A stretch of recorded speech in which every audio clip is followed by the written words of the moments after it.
नमस्कार। Next 9 news पर आपका बहुत बहुत स्वागत है। एक बार फिर से महाकुंभ में लगी आग। जी हां, इस वक्त की सबसे बड़ी खबर आ रही है प्रयागराज से।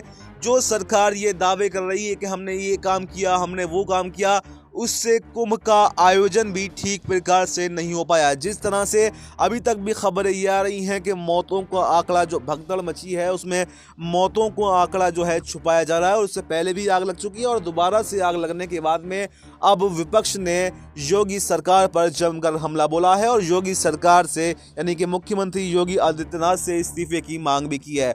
और उन्होंने उस वक्त का कुंभ याद दिलाया है जब 2013 में कुंभ लगा था, प्रयागराज में महाकुंभ का आयोजन हुआ था।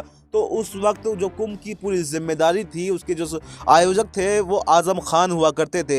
एक मुस्लिम चेहरा होने के बावजूद ऐसी कोई भी घटना कुंभ में नहीं हुई जिस पर किसी ने कोई उंगली उठाई हो। लेकिन जो सरकार, जिसने बजट तो बढ़ा दिया, लेकिन वो बजट जा कहाँ रहा है? क्या वीआईपीओं की सुरक्षा में वो बजट जा रहा है या फिर किस जगह वो बजट जा रहा है, ये अभी तक क्लियर नहीं हो पा रहा है। और इस वक्त सबसे बड़ी खबर ये है कि जो गीत संगीतकार हैं नेहा राठौर, उन्होंने भी बड़ा आरोप लगाया। उन्होंने कहा कि योगी सरकार ने दावे किए थे कि हमने इतने सीसीटीवी लगाए हैं, इतने हज़ार सीसीटीवी लगाए हैं। जब इतने सीसीटीवी लगाए गए थे तो फिर जो भगदड़ मची है वो भी तो उसमें सीसीटीवी में आई होगी।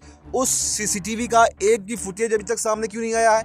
यानी कि जनता को पता तो चलना चाहिए कि आखिर क्या आपने किया है। आप इसको छुपाने का प्रयास क्यों कर रहे हैं? अभी तक ना तो घायलों का आंकड़ा सामने आया है, ना भगदड़ का आंकड़ा सामने आया है, मौतों का आंकड़ा सामने आया है, और ना ही जो लोग मारे गए हैं अभी तक भी 2 दिन के बावजूद उनके परिवारों को उनके जो डेड बॉडीज़ हैं वो अभी तक सौंपी नहीं गई हैं। ज़रा उन परिवारों को आप देखिए, उन पर क्या गुजर रही होगी कि प्रदेश में जाकर के उनका परिवार का कोई सदस्य मर गया और वो इधर से उधर घूम रहे हैं, उनको अपने परिजन की डेड बॉडी भी नहीं मिल पा रही है। इससे आप समझ सकते हैं कि बीजेपी के दावे खोखले दावे हैं, खोखले वादे हैं। जिस तरह के वो दावे करते हैं, वादे करते हैं, उनमें से किसी पर भी आज तक खरा नहीं उतरते हैं। और ये देखा जा सकता है कि दिल्ली चुनाव, मिल्कीपुर उपचुनाव जो होने वाला है, इसमें करारी हार यहाँ पर बीजेपी को हो सकती है। क्योंकि जिस पर भी उनने वोट मांगा, जैसे अयोध्या में राम मंदिर बनाया, उसका इतना प्रचार प्रसार किया, लेकिन वो दावे भी खोखले निकले, वादे खोखले निकले और जनता ने 2024 के लोकसभा चुनाव में इनको